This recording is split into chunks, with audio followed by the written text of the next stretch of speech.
हमने सोचा था कि कभी न कभी हरियाणा में भी जाना होगा ही, और ऐसी घटना घटित हो गई।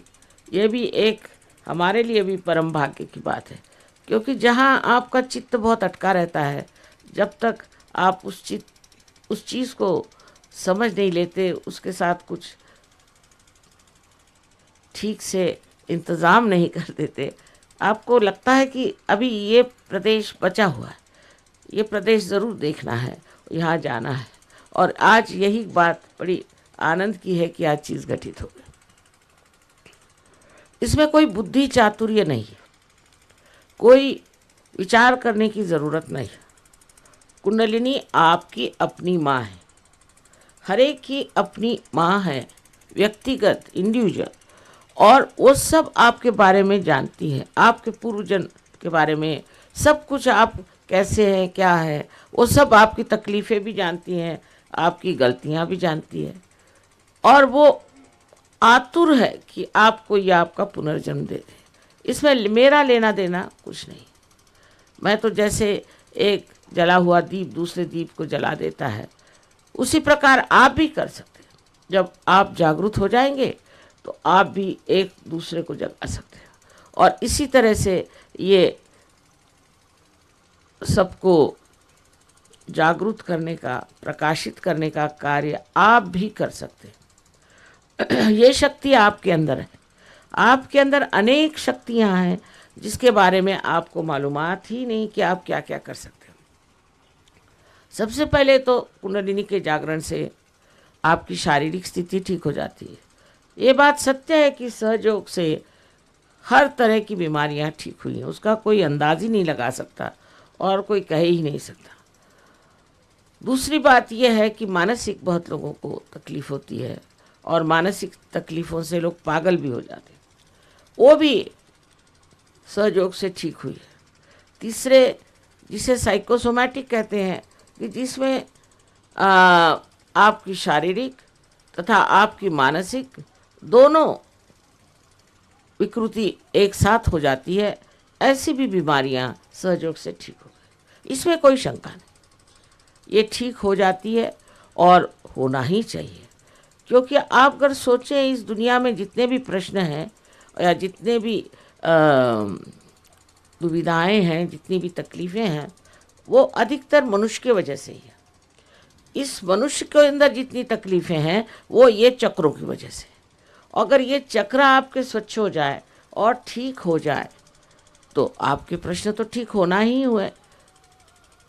किंतु अगर आप इसमें जागरूक हो करके आपके अंदर सामूहिक चेतना आ जाए, माने आप दूसरों के चक्रों को भी महसूस कर लें, तो आप दुनिया के लोगों को भी ठीक कर सकते हैं यहाँ बैठे बैठे।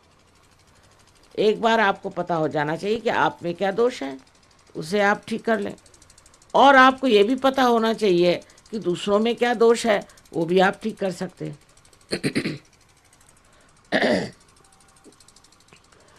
इस पर मोहम्मद साहब ने कहा हुआ है कि जब कियामा आएगा, माने जब आपके उद्धार का समय आएगा, सब में लिखा है, बाइबल में भी है, कुरान में भी है, कि ऐसे उद्धार का समय आने वाला है, रेजरेक्शन टाइम। और ग्रंथ साहब में भी बहुत अच्छे से लिखा हुआ है। ऐसे कोई भी पुस्तक नहीं है जिसमें ये नहीं लिखा कि आपके उद्धार का समय आने वाला नहीं है। एक समय आएगा जो आपके उद्धारक स्थिति को पहुंचा देगा। वो समय आज आया हुआ है, और इस समय में अगर ये कार्य हो रहा है तो होना ही हुआ। हर एक चीज़ समय से होती है। कृष्ण का समय और था, संतों का समय और था, ईसा का समय और था, और आज का समय ये है। इस समय में आपका उद्धार होना आवश्यक है। तो मोहम्मद साहब ने साफ कहा है कि उद्धार का समय जब आएगा तब आपके हाथ बोलेंगे और आपके खिलाफ शहादत देंगे, माने आपकी उंगलियों पर आप जानेंगे कि किसके कौन से चक्र खराब हैं, आपके कौन से खराब हैं, दूसरों के कौन से खराब। कितनी कमाल की बात उन्होंने बताई। और आप जानिएगा कि आप में कौन से दोष हैं, यानी आपके खिलाफ शहादत दें। कितनी बातें इन लोगों ने की है और उनको अब पूरा करने का समय आ गया।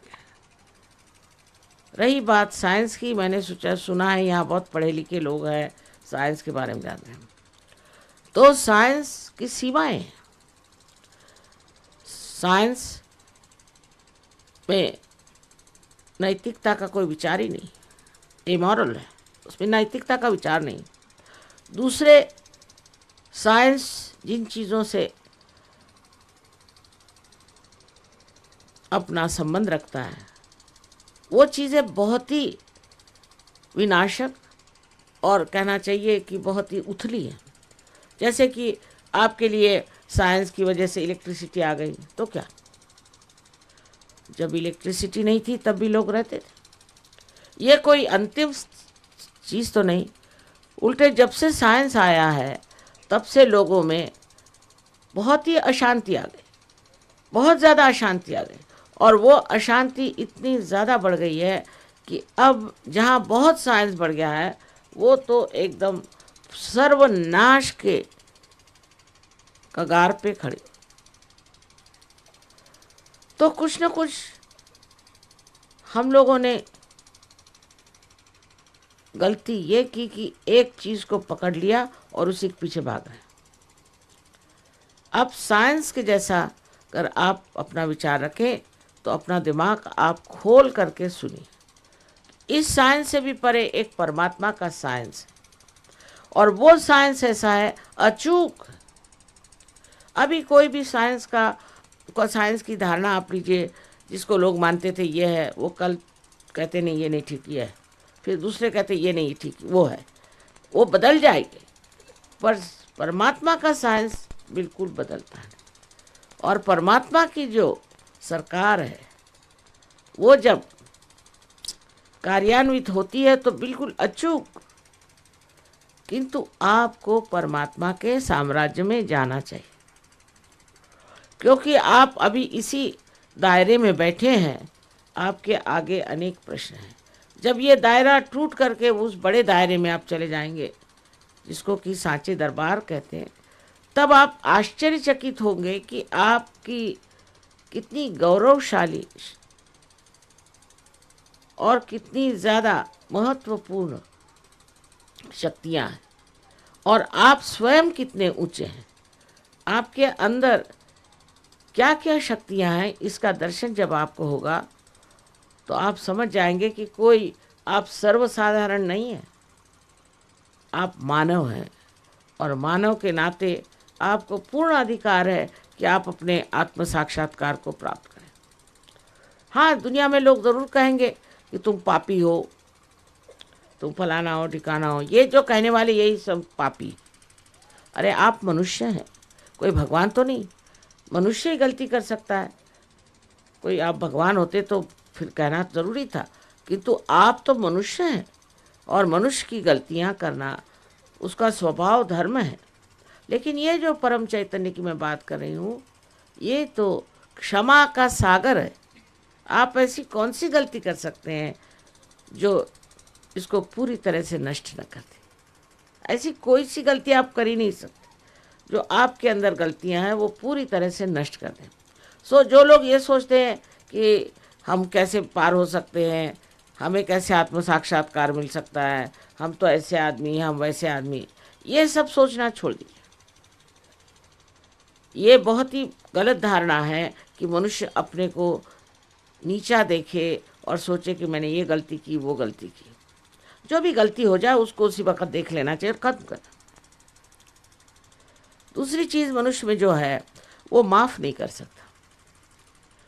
आखिर आप माफ़ करें या न करें, आप कुछ करते नहीं, आप क्या करते हैं? लेकिन जब आप माफ़ नहीं करते तब आप गलत हाथों में खेलते हैं, क्योंकि जिसको आपने माफ़ नहीं किया उसी के बारे में सोच सोच के आप अपने ही को दुख देते हैं। कोई उससे आपको सुख तो होता नहीं। इससे बेहतर है कि उसको आप माफ़ कर दें और परमात्मा पे छोड़ दें। लोग बोलते हैं बहुत कठिन है। अरे भाई, कठिन क्या है? एक मिथ्या चीज़ को आप पकड़े, उसको छोड़िए। और ये अपने आप सहज में आपको आश्चर्य होगा कि अपने आप आपके अंदर की जो भी विनाशकारी चीज़ें हैं सब नष्ट हो जाए। अगर हम कहें आप ये छोड़ दो वो छोड़ दो तो आधे लोग उठ के चले जाएंगे। तो हम कहते कुछ मत छोड़ो, तुम्हारे अंदर प्रकाश जागृत होने दो। अगर मेरे हाथ में एक सांप है और मैं जिद्दी हूँ, आप कहेंगे ये सांप है, नहीं, मैं कहूँगी ये तो डोर है, अंधी हूँ या चाहे अंधेरा है मुझे दिखाई नहीं देता, और जिद करे उसको सांप को पकड़ी रहूँगी जब तक वो सांप मुझे काट न ले, मैं छोड़ूंगी नहीं। लेकिन जब थोड़ा सा भी प्रकाश आ जाए तो मैं अपने आप से ही उस सांप को छोड़ दूँ। चारों तरफ से इस देश में आप देखिए तो न जाने कितनों ने इतना महत्वपूर्ण कार्य किया है। हम लोगों को इन विदेशियों से ये आजकल की जो इनके रवैये हैं उसके साथ नहीं चलना चाहिए, और न ही इनकी जो बड़ी भारी प्रगति हो गई है उसके साथ भी दौड़ना नहीं चाहिए, क्योंकि जाकर देखिए इनका क्या हाल है। असल में हमें अपनी स्पिरिचुअल, इसको कहना चाहिए कि आध्यात्मिक प्रगति करनी चाहिए, उसमें हम लोग बहुत पा सकते हैं और सारी दुनिया आपके चरणों में आएगी कल अगर आपने अपनी आध्यात्मिक उन्नति प्राप्त कर ली। पर हम ये जानते नहीं है ना कि हमारे अंदर ये कितना बड़ा स्रोत बह रहा है। अब आपसे बताएं, आप लोग इतने आए हैं, मैं जानती हूँ आप सब आज पार हो जाएंगे, कोई शंका नहीं, पर अगर इससे अगर 8वां हिस्सा भी लोग हों परदेश में तो मेरे हाथ पैर टूट जाते हैं। पर एक बार जूझने के बाद, पार होने के बाद वो ऐसे खड़े हो जाते हैं कि मेरी समझ में नहीं आता। और हिंदुस्तानियों को तो ऐसा है कि चलो आज माता जी का भाषण सुना, कल वहाँ चल के भाषण सुन लेंगे, फिर तीसरे का भाषण सुन लेंगे, फिर कहीं आरती करने चले जाएंगे, कोई गहराई नहीं। और जिस देश में इतनी गहराई थी है, ऐसे ऐसे लोग इस देश में हो गए, उस देश में न जाने क्यों मनुष्य ने अपनी गहराई खो दी। इस चीज को समझ लेना चाहिए कि हमारे जितने भी प्रश्न हैं वो सारे एक साथ छूट जाए। और ये भी बात है कि जो दुविधाएं हैं, जो तकलीफें हैं, एक साहब आए थे बता रहे थे मुझे कि माँ हमें इतनी परेशानियां थी तो वो अपने आप भाग गई हैं। परेशानियों को परेशानियां, अब हमें कोई परेशानी ही नहीं। तो मैंने कहा ये कैसे हुआ, यही तो समझ में नहीं आ रहा, आपसे पूछने आया। हमने कहा मुझसे मत पूछो, ऐसे आनंद की दुनिया में आप सबको ले जाना है, ऐसे प्रेम की दुनिया में आपको ले जाना, जहाँ ये प्रेम निर्वाज, इसमें किसी तरह की कलुषितता नहीं, कोई चीज़ का इसमें निर्वाज्य का मतलब है कि उससे ब्याज भी तक नहीं मांगा जाता। माने ये कि बस प्यार करने का ही मज़ा है। अभी देखिए मुझसे कहने लगे कि माँ ये बताइए कि हिंदुस्तानी को कौन सी चीज़ अच्छी लगती, वो हम ले आते हैं। और मैंने कहा थोड़ी थोड़ी लाना, वो ला के मेरे खोपड़ी पे डाल दिया, कहने सबको बांटिया। अब मैंने कहा मैं कैसे बांटूँ, तो इतना सारा तुम सामान लेके आए हो, क्या क्या पता नहीं, और इतनी सोच सोच के लाए। कहले यहाँ अच्छी सुइयाँ नहीं मिलती तो सुइयाँ लेके आ गए, यहाँ कैंचियाँ अच्छी नहीं मिलती तो कैंचियाँ लेके आ गए। बताइए इतना सोच विचार प्यार। और वाकई में जिस तरह की ये अभी इनका टूर होने वाला है, 400-500 आदमी ये जहाँ रह रहे हैं, तो इतने बढ़िया मकानों में रहते हैं, मोटरें हैं, सब कुछ है, बड़े आनंद से रह रहे हैं। पूछे कैसे, वाह वाह वाह, बहुत आनंद। हिंदुस्तान में तो बहुत ही आनंद है। अरे भाई क्या बात क्या है, इनको आत्मा का आनंद चाहिए, शरीर का नहीं। और हिंदुस्तानी है वो कहेंगे हमें अटैच्ड बात चाहिए, ये ऐसा नहीं कहते। हिंदुस्तानियों की तो और भी कमाल है। इनका आश्रम हमने बनाया गणपतिपुणे में, तो हिंदुस्तानी कहते कि हमको वेस्टर्न बाथरूम चाहिए, और ये कहते कि हमें तो हिंदुस्तानी चाहिए क्योंकि बहुत साफ होते हैं। अब बताइए ये कैसे हो गया, ये लोग कैसे बदल गए, इनके विचार कैसे बदल गए, ये सब कुछ कैसे समझने लगे। दे प्यारे हैं सब, और यहाँ भी जो सहयोगी हैं बहुत प्यारे, बहुत बढ़िया। बताइए हिंदुस्तानी आदमी एकदम ऑनेस्ट हो जाए, आपने सुना है कहीं? एकदम 100%। और वो सब सोचते हैं मेरा ही पैसा है, तो नहीं रे बाबा, माँ का पैसा है। अरे अपने माँ का पैसा चुराने में हम लोग कुछ कम नहीं, लेकिन नहीं, इतने ईमानदार, फिर झूठ नहीं बोलते। एक साहब थे, वो बोलने लगे कि माँ मैं पहले सोचता था मैं शेर हूँ क्योंकि मैं बंदूक लेके चलता था, अब तो मैं असल में शेर हो गया, मुझे बंदूक नहीं चाहिए, कुछ नहीं चाहिए। ऐसे ऐसे लोग बदल गए, इतने प्यारे हो गए, क्योंकि आप वास्तविक में प्यारे ही हैं, बहुत प्यार बने, लेकिन भूल गए, अंधकार, अपने बारे में ज्ञान नहीं। इसलिए अब अपना ज्ञान कर लीजिए। ये अपने ज्ञान के लिए स्व का ज्ञान, जिसे हम कहते हैं अंतर का ज्ञान, और उसके बारे में सारा ही कुछ आप जान सकते। और इसके लिए आप पैसा वैसा नहीं दे सकते, पहली बात समझ लीजिए। हिंदुस्तानी को ये भी नहीं समझ में आता है, लाके मुझे यहाँ उन्होंने एक दिन चवन्नी पकड़वा दी। मैं कहा भाई मैं पैसा नहीं लेती। अच्छा 1 रुपया ले लो। उनकी समझ में ये नहीं आता है कि कोई इंसान मुफ्त में कुछ ऐसा कार्य कर सकता, पर इसके आप पैसे कितने दीजिएगा, इसका कोई मूल्य नहीं, इसका कोई मूल्य नहीं, इसको आप पैसा नहीं दे सकते। और ये नहीं कि आज हमने लेक्चर दे दिया तो मुफ्त में और फिर उसके बाद पैसे, पैसे नहीं, बिल्कुल भी।